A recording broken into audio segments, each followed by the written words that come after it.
This is David Eby from Peabody Society, and we have invited Kim Capri from the City Hall, and we went for an interview, but she was not available. We're hoping that we will get some other interview in the near future.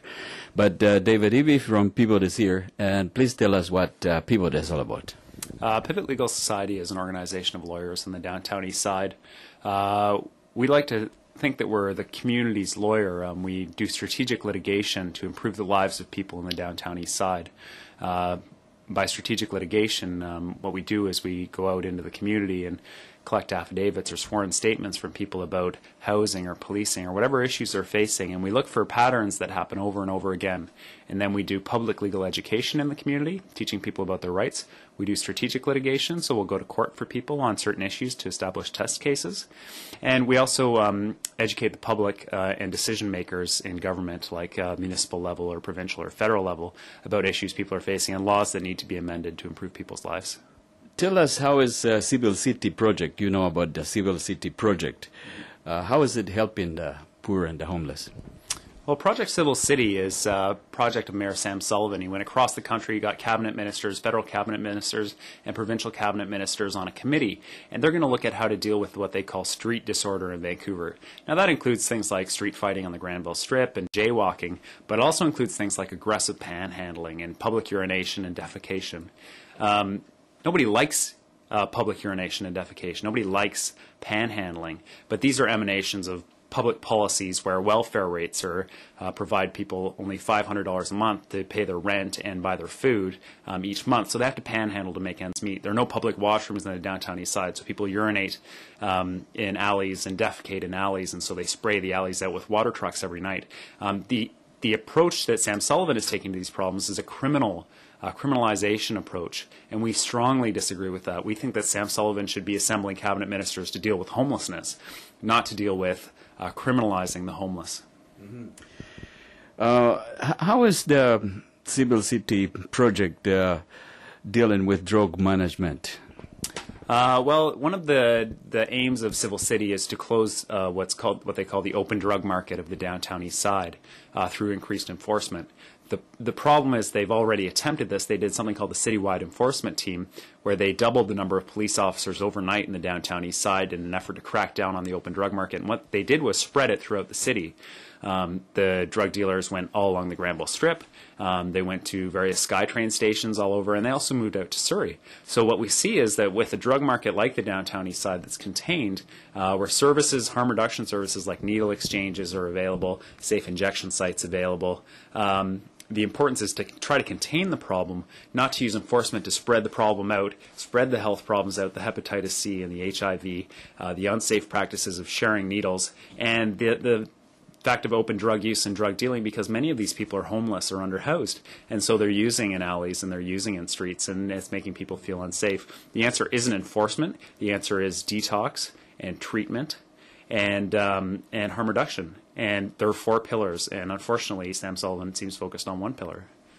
He claims that he's put in this program of drug replacement, and some 700 drug addicts are going to take advantage of this program. You don't think that is beneficial? Well, we know who the federal government is, and we know who the provincial government is. We applaud any attempt to do some kind of maintenance program like the Naomi program, where people are provided with prescription heroin. We think it's the most effective, the cheapest, the most humane way to help stabilize people and get them into drug treatment and get them into the harm reduction and get them into the health care that they need. We certainly applaud Mayor Sullivan's initiative on that point. But this is the same guy that cut social housing from Southeast Falls Creek. So he's saying, well, we're not going to give you housing, but we'll give you drugs.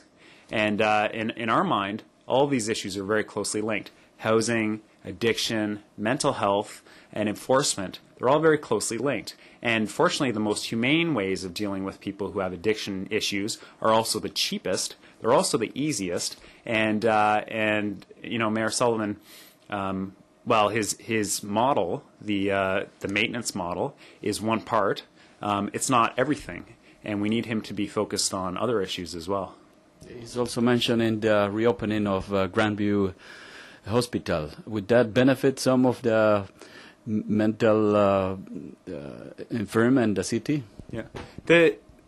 The thing about reinstitutionalization or reopening these institutions is that when deinstitutionalization took place and this institution was closed and people ended up on the streets in the downtown east side, there were no community supports put in place for them. So they were just sent out to fend for themselves, and they were taken advantage of by drug dealers.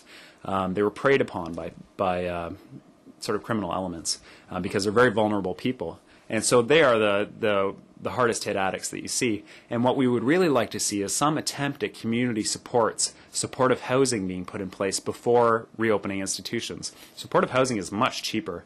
So a certain number of people might need the institution. Well, of course. I mean, you know, in any society there are people who are so mentally ill that they just simply can't function. But there are the greatest proportion of people can certainly function in today's society with the proper supports in place. And it's a continuum of supports from nothing all the way up to full institutionalization. But there's nothing in the middle right now. And so our suggestion is put some of those things in the middle so that not everyone has to go back into the institution.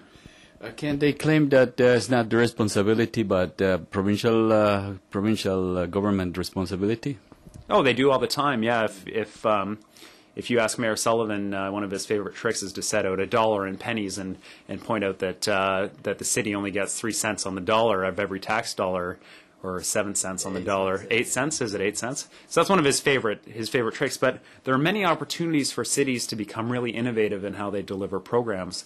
To form, I mean, in a city like Vancouver, where there's so much energy around development, the fact that none of that can be harnessed to build social housing, I don't believe him. I don't believe it. And so it's too easy to point at the provincial and federal government and say it's their responsibility, but then not even go to them and make a lot of noise and say you guys have to fund these things. Do quiet backroom deals with them.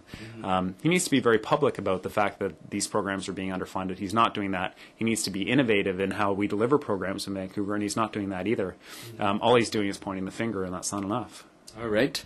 The police, how are they reacting to this? You said that the policies from the City Hall are focusing more on enforcement.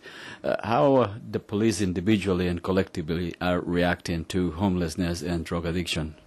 Well, it's been an interesting response. I know that the police are as frustrated as we are about homelessness and drug addiction, which they see, as we do, as social problems and not policing problems. And all they're doing is maintaining, at an incredible cost, the downtown east side. Nothing that the police can do is going to solve the problems of the downtown east side, and the police recognize that, and we recognize that.